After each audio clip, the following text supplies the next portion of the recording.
About 2 years ago, I was in my car and I was driving near downtown, and I get really confused when I'm driving in general.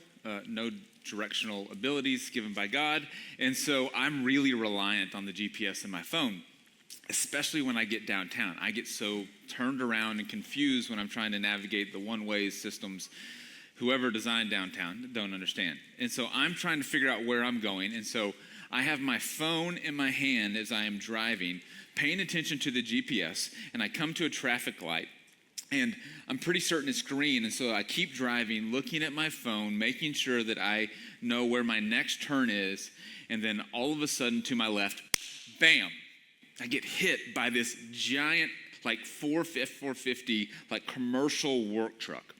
It hits my car right behind the driver door on the passenger side, and my car spins. And you kind of do like the proof of life check. You start touching everything, making sure, there's no blood, and you can wiggle your fingers and your eyes and all the things.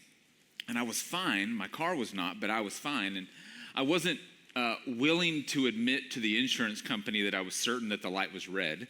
But upon reflection and honesty and transparency with y'all, it's probably the case that I might have gone through a red light because I was staring at this stupid thing, right?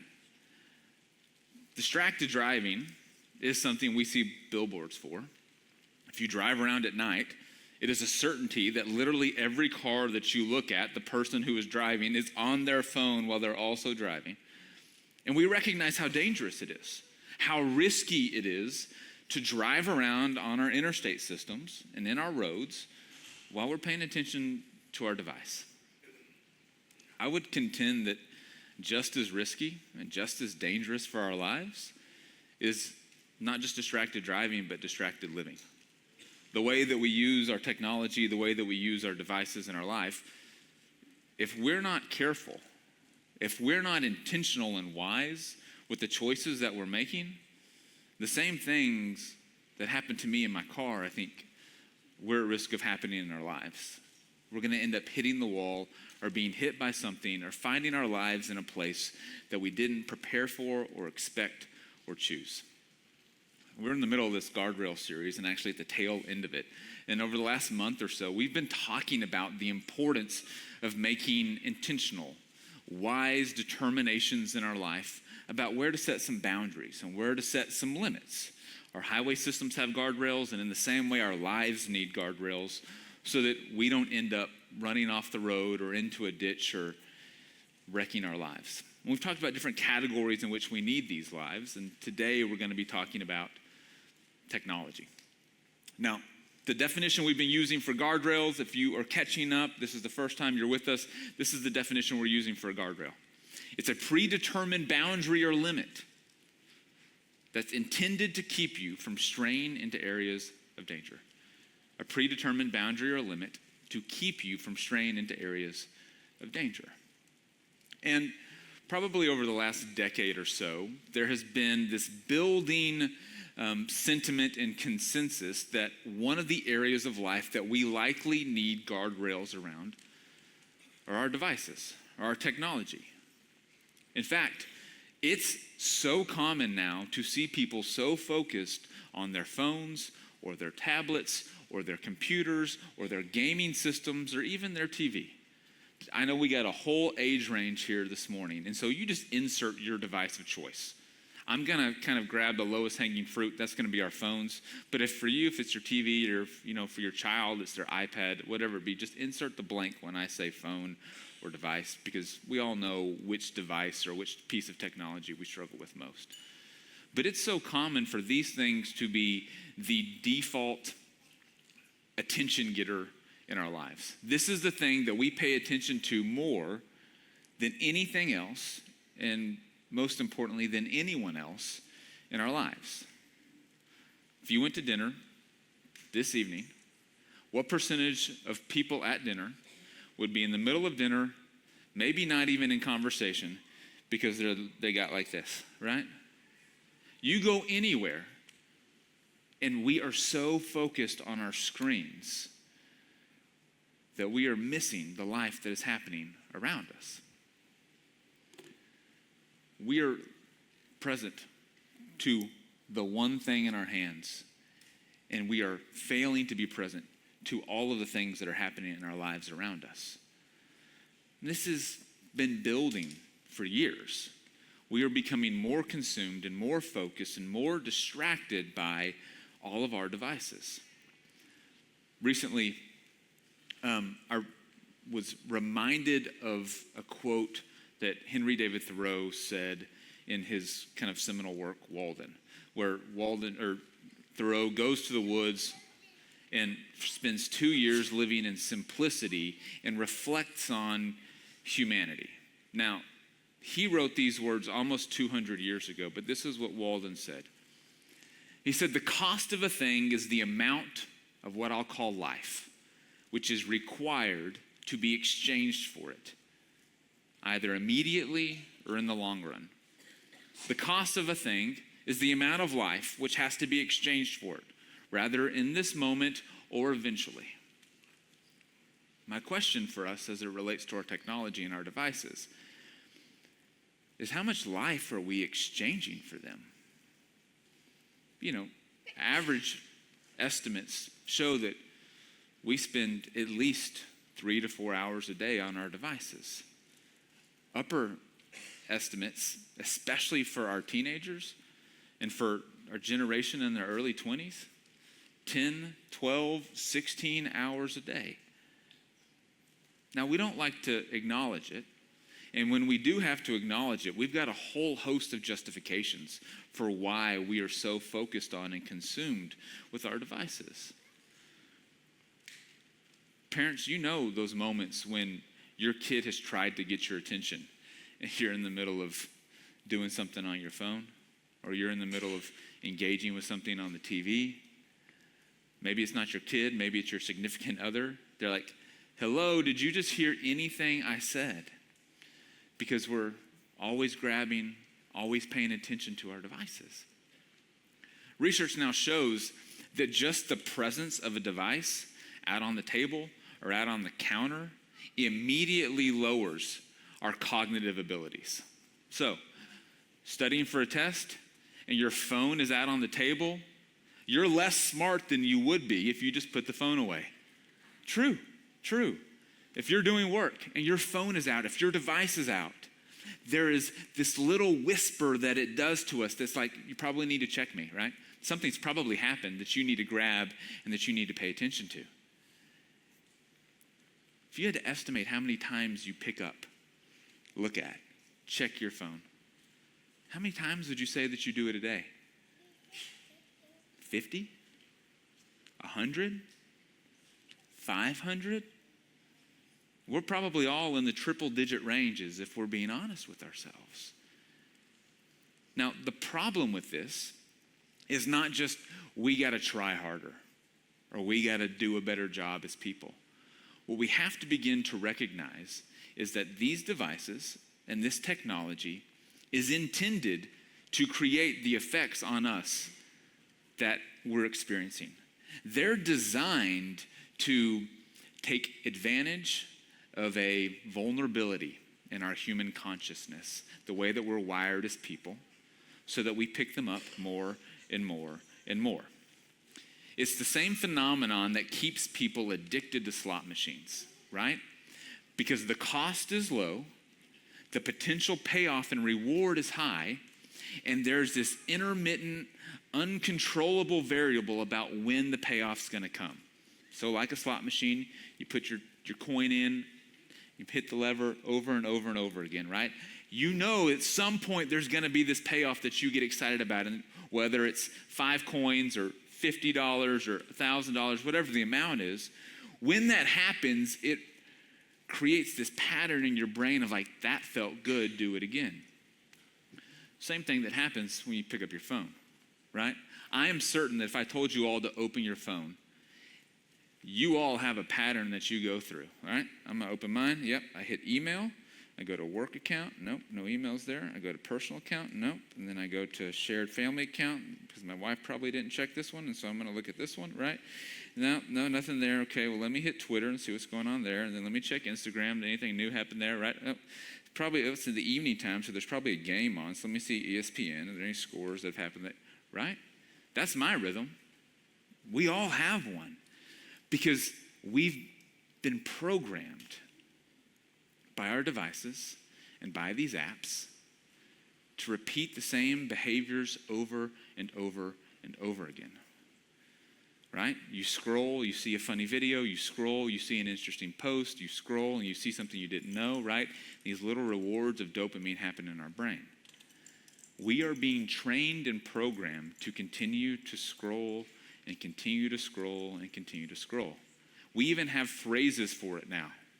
What's it called? We know what it is. Doom scrolling, right? That can't be a good thing for us, right? Something that's called doom scrolling cannot be good for our health. And in fact, research now shows that it's anything but good for our health. There used to be uncertainty as to the causality of the impact of devices upon our health. They thought maybe there was correlation with what they were noticing happening in teens and early adolescents and in people in their 20s. They thought maybe there's this correlation between devices and the rise of anxiety and depression and mental health disorders that we're seeing in our world. Now there's no ambiguity. Now there's no uncertainty left. We know for a fact that there's a causal relationship between the use of our devices and the effects that they have that are detrimental to our health. Jonathan Haidt, who's a social scientist who released a book last year that's gained a lot of attention called The Anxious Generation, identifies kind of 4 main effects that technology is having on us. And I don't think that they're just limited to our teenagers. I think this is true for all people, and here's what they are. The 4 foundational harms. Sleep deprivation. Just the presence of a device in a room impacts our sleep schedule and our sleep cycle. We stay up later and later and later because we can't turn it off. And the blue lights impact our circadian rhythms. And now we have this generation of sleep-deprived people because of all of these extra technologies. Started with the TV probably, and it's just gotten worse with the phones that we hold in our hands. Social isolation. We're more connected than we've ever been, but we're more disconnected from the people in our lives, right? We can sit in the presence of each other, not have a conversation because we're both so engrossed, or we're all so engrossed on what's happening on our phones. Fragmented attention. Every time you interrupt what you were doing to check your phone, to see what happened, to pay attention to the notification or the sound or the ding or the flash that it did to draw your attention toward it, is creating and eroding the ability to have sustained attention on any one thing. The average attention span is decreasing and decreasing and decreasing, and we're now in single-digit territory, right? Me just talking about phones is probably making you twitch and itch and want to check it, right?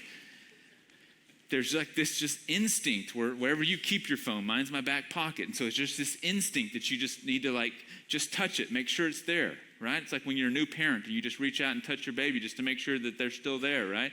We do this with our phones. And it causes us to break attention from whatever it is that we should be paying attention to. And then the last is addiction.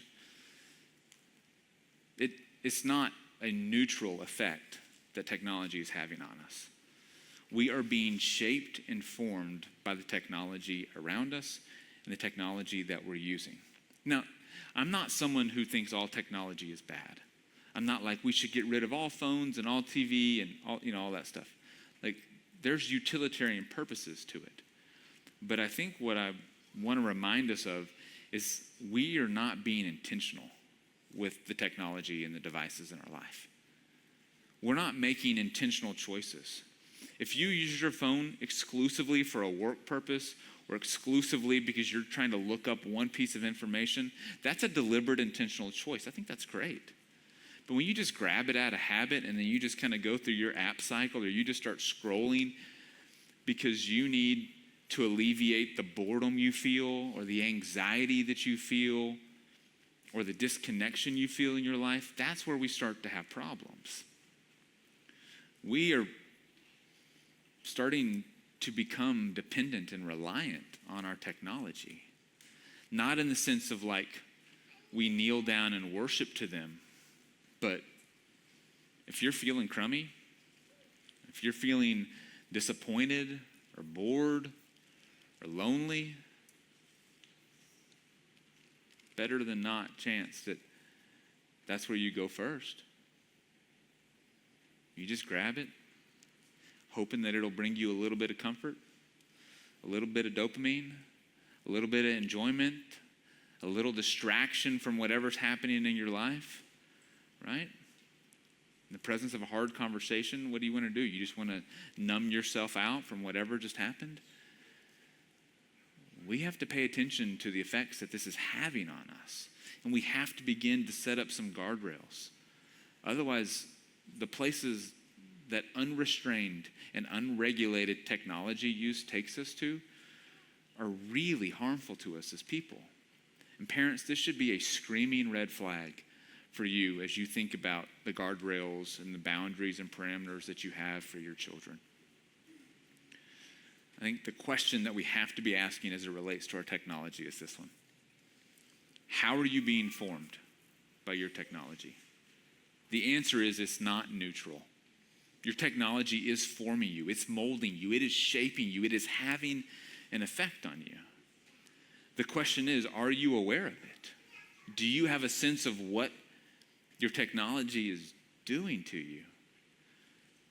And then if you're really honest, is it a positive effect? Mine, no doubt about it, is not positive. It's a net negative on my life. I hit all of those check marks in terms of the 4 harms, right? My sleep gets impacted. I do not maintain connections socially like I know that I need to, right? My attention is totally fragmented when I'm caught up in my devices. And there is compulsive behavior that I have as it relates to my phone and technology.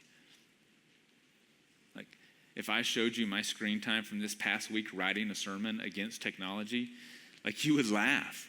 Like, the amount of times that I caught myself distracting myself from the work that I needed to do to prepare a sermon on this very topic by scrolling on my phone was like, well, I'm just living the sermon this week.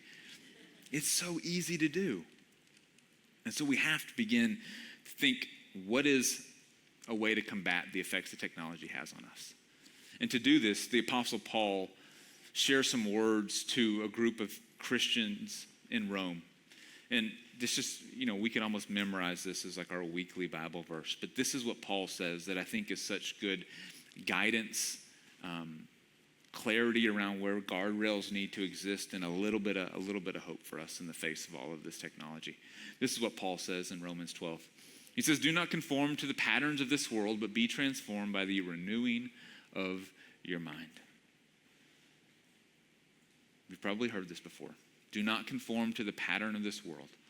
Do not allow the culture, the value systems, the default behaviors, what everyone else around you is choosing to do, the fact that every other family gives their kid a phone at this age, the way that all of your other friends are doing this with their social media. Do not allow what the world is doing to shape you, to form you. Don't allow yourself to conform to what everybody around you is doing. That's not what should be true for us as Christians. We should be standing and living as a countercultural force in this world. It doesn't mean we need to take to the streets, with signs and march, but it does mean that we need to make different choices about the way that we live and the way that we engage with the world around us and the way that we set guardrails around our technology. Don't conform to the pattern of this world. The alternative, though, is to be transformed by the renewing of your mind. And that idea of transformation is not just a change in thoughts. It's not just a change in ideas, but it's almost like becoming a whole new person, like caterpillar to butterfly. Everything about your life should change. Your value systems, your behaviors, your thought patterns. It's encompassing of everything. Live a totally different life by the renewing of your mind, by the transformation of your understanding about how the world works and the effects that technology has on us, right? This is something that God does in us. It's a kind of a transformation. It's a transfiguration in our lives when we focus on something different, when we renew our minds. Because ultimately, this comes down to our attention. This is a question about where our attention is going. Is it focused on our technology? Is it focused on all of the social media and the apps and things that ding and flash and give us these little moments of dopamine? Or are we able to spend time to give our attention to God in silence, in stillness, in prayer? Because it's in that space and it's in those places where God actually changes us, where God transforms us, where God, through the power of the Holy Spirit, makes us more like the person of Christ. A different way to think about it is our attention and our time that we spend with God is how we develop a relationship with God. It's how we become more loving as people. It's really hard to have a great relationship with anyone when you don't spend any time in conversation, when you don't spend any time attentively with them, when you don't just spend any time with them whatsoever. This is what Paul is trying to remind us of. Like, do not get caught up in everything that the world is doing that's pulling you away from the one thing you should be focused on most. That's the time and attention that you have with God. Like, just confessedly, I can't tell you how many times in the midst of my attempt to have stillness and silence with God that I think of something that I need to check on my phone, or something that I forgot to buy that I wanted to buy, or something that an email that I needed to send, or a calendar thing I needed to put in my phone. It is the biggest temptation. It is the biggest obstacle, I think, to our ability to be present with each other and to our ability to be present with God. Like, if you were to ask me, Stephen, what's one immediate change I could make in my life that would help me be more loving and more like Christ? I'd be like, hide your phone. Hide your phone. Just hide it. It's that harmful and dangerous to us. And yet somehow, because everybody else has one and everybody else is doing it, we oftentimes become a little ignorant to the effects that it has on us. So, enough of the dangers, enough of the harm. What are some things that we can do? These are just three. You can come up with your own. These are three guardrails that I think would be wise for all of us to have. Insert your own technology. Again, it's not just about the phone. 3 guardrails. Designate tech-free spaces in your home. Maybe that's the kitchen. Maybe that's the dinner table. It most certainly probably needs to be the bedroom. Tech-free spaces. These are phone no-go zones, right? There are no devices that enter into these rooms in our house. These are our mini sanctuaries in our house where we are protected from and insulated from all of the harmful effects of all of our technology. Again, with intentional, deliberate choices around how we use our technology, fine. But it's about setting up some guardrails in our lives so that we have some parameters that allow us to be more intentional with their use. So the first is tech-free spaces. The second is a device curfew. This is what I would suggest. I'm still working to implement this in my life, so if you're on the slow on-ramp with me, that's fine. Come on board. Device curfew. 1 hour before bed and 1 hour after waking, right? Don't touch them. It's a whole lot easier not to touch them an hour before bed and an hour after waking if they're not in the bedroom, right? You see how these kind of compound on each other. We need space to think, to reflect, heaven forbid, be bored. And these curfews give us some margin to be as people. The last is a digital fast. If you're sitting here and you're like, this doesn't apply to me, this isn't true, I don't have an issue with my phone, I'm not addicted, it's not harming me, there's nothing wrong with the way that I use my technology. All right, prove it. Go 24 hours. If you're so certain that this isn't true for you, then just prove it. If you can go 24 hours and not like start convulsing and itching and like feeling the need to like, borrow somebody else's phone, if you can go 24 hours, then you can demonstrate that it's not having an effect on you. But what this requires is a whole lot of honesty. Maybe for you, you can't make it 24 hours. You got 24 minutes in you and you're starting to, right? Commit to a period of time that you're going to fast from your devices, from the technology in your life. It's amazing all of the opportunities to be human that emerge when you're not in front of a screen. What should we do? I don't know. Let's play a board game. I don't know. Let's go for a walk. I don't know. Let's have a conversation with each other where we see eyeball to eyeball. Let's go outside and play. The dog probably needs to be walked, this is good for our pets too. These are just a couple of examples.